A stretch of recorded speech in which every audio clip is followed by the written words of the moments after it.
Welcome to the deep dive. We basically wade through mountains of information to pull out the key insights for you. Yeah, finding the signal in the noise. Exactly. And today we're diving into mythology, specifically the symbolism around serpent figures. Fascinating stuff. We're going to focus mainly on Sheshnag from the Hindu tradition, but we've also gathered material on serpents across, well, many cultures. It's pretty amazing how widespread that imagery is, isn't it? It really makes you think. Right.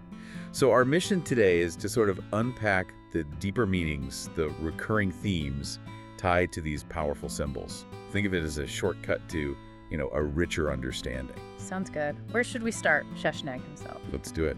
Yeah. Okay, Sheshnag. In Hindu mythology, he's known as the cosmic serpent.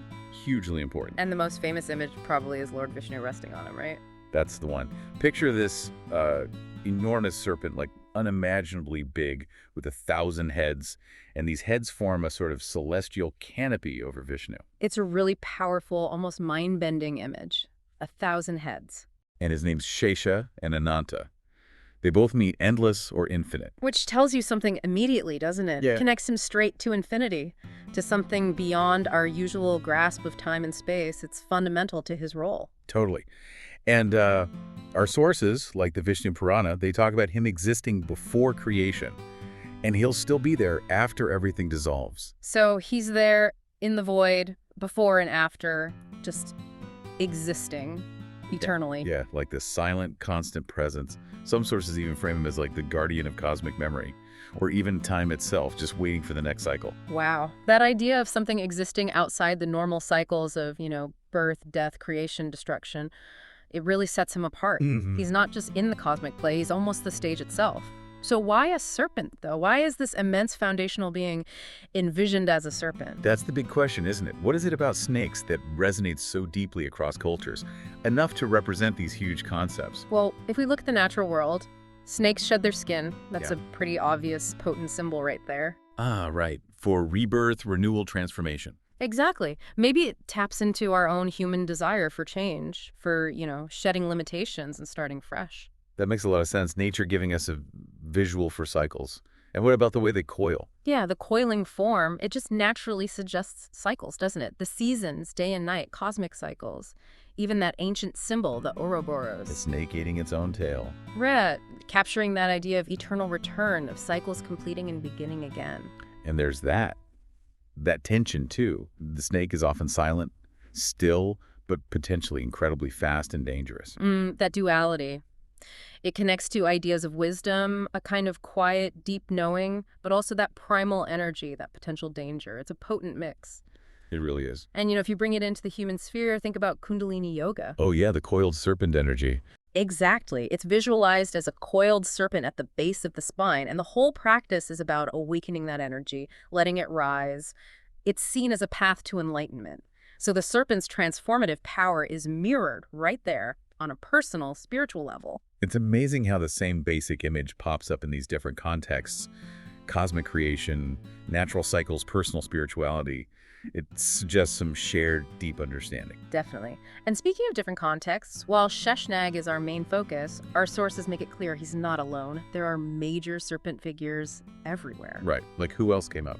Well, there's Tiamat in Mesopotamia, often seen as this primal chaos dragon or serpent. Yeah. In Egypt, you have Apep, the embodiment of darkness, always fighting the sun god Ra. Always the antagonist, Apep. Pretty much. Then in China, you've got the Dragon Kings, powerful water deities, very serpentine.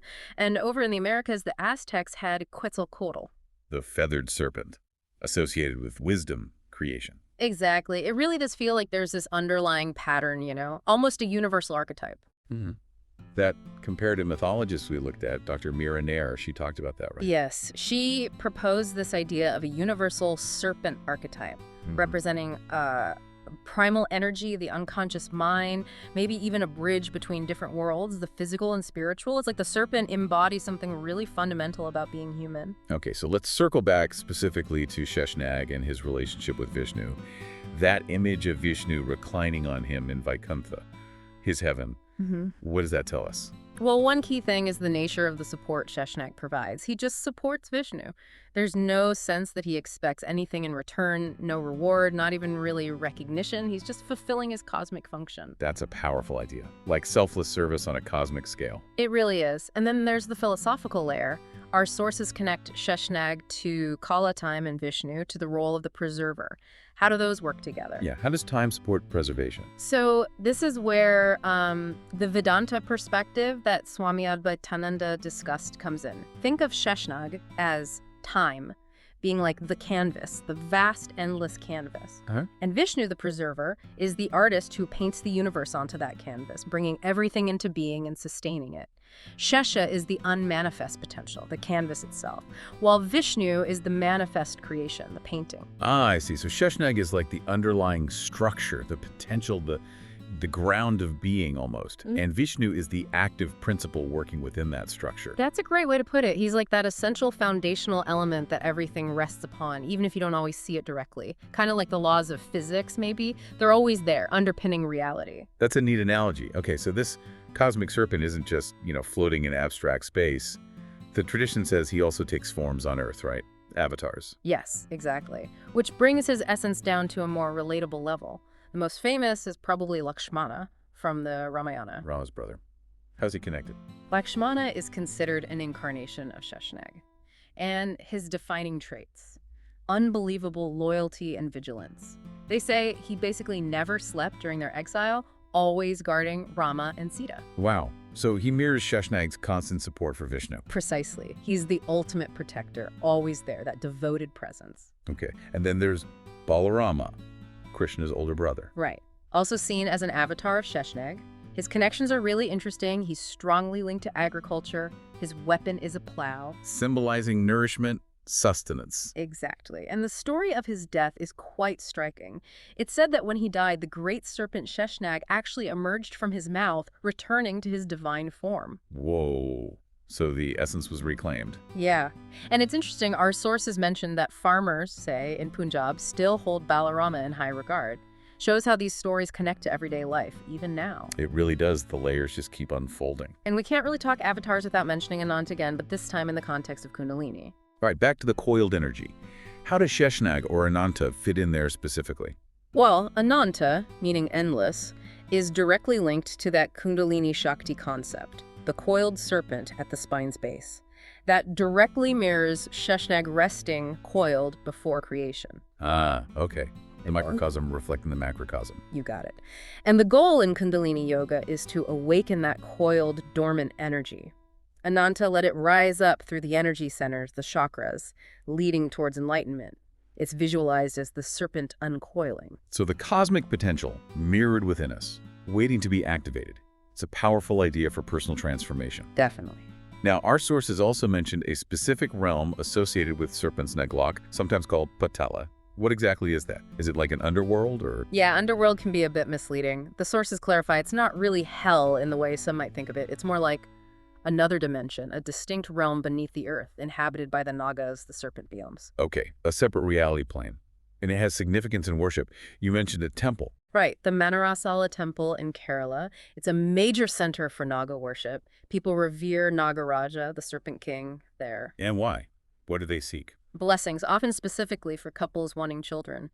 There's this deep-seated belief that showing respect to the Nagas brings protection and good fortune. Don't disturb the snakes, basically. It shows how these ancient beliefs are still very much alive and practiced. Yeah. And it's not just in temples, right? Serpent motifs seem to pop up elsewhere. Oh, absolutely. We found examples going way back. Ancient Roman coins used snakes to symbolize things like healing or guardianship. And in India, serpent imagery was often linked to royal families, signifying power, lineage. And fast forward to today. Well, it's kind of striking, isn't it? You see major luxury brands, Gucci, Versace, using snake motifs really prominently in their designs. Yeah. What's the appeal there, do you think? Still that mix of danger and beauty, that mystique. That's probably a big part of it. The serpent just has this inherent charge, beauty, potential danger, wisdom, primal power. It evokes a strong reaction. Makes sense. And even on a really personal level, People get Sheshnag tattoos, often specifically for protection or to embody some of those qualities we've discussed. So it travels from the cosmic ocean right down to, well, someone's arm. That's quite a journey for a symbol. It really is. So, after all this, looking at Sheshnag from all these angles, what's the core takeaway? What does he ultimately represent? I think it boils down to stillness, maybe endurance, that foundational support that just is underneath all the chaos and change of the universe. He's the quiet potential, the bedrock upon which everything rests. Stillness, endurance, support. That's powerful. It makes you think. Mm. One source hinted at this idea of each of us sort of riding our own cosmic serpent through time. That's evocative. Yeah, it makes you reflect on your own journey, right? Sure. The resilience you need, the fact that time just keeps going, like this immense unfolding serpent carrying us along. It definitely leaves you with something to ponder. Maybe a final thought for you listening. What serves as that underlying support in your life? As you navigate time, what are those enduring qualities, those foundational things you rely on, maybe without even realizing it all the time? Something to think about as you continue your own deep dive.